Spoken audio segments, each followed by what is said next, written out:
And it made me so upset that people don't know this, you know? And it's at the end of that program that I went to my teacher, the lecturer. He didn't know who I was. I just went up to him and I said, I want to do what you're doing. I just want to do what you're doing. I want to know what you know. And he goes, okay, easy, learn Arabic.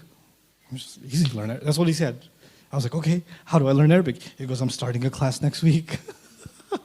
So I started learning Arabic with him the next week. They had that course in the masjid. They had the course in the masjid, yeah. Okay, right. And then right. that just became the start of my obsession with the Quran, with the Arabic language. Arabic only because it was just, every time I learned something in Arabic, I wanted to see how does it enhance my understanding of the Quran.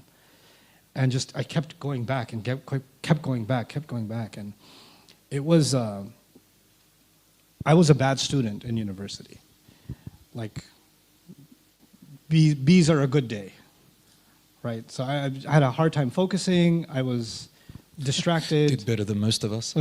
But just before, so you learned Arabic one-on-one private, or did you go formally?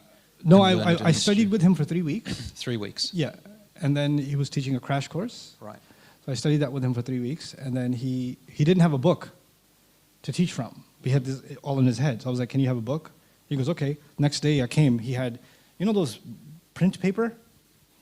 He literally hand wrote an 80-page book by hand and then photocopied it and stapled it and said, here's your book. Yeah. And let me use that as a book. Amazing. And then I learned some basics of Nahu and Sarf and how they apply to the Quran. And then I started, so that was going on. I was like, I need to memorize this book. I need to understand more. I need to know more. And then it was so frustrating because the more I memorized, every other word, I don't know what it means.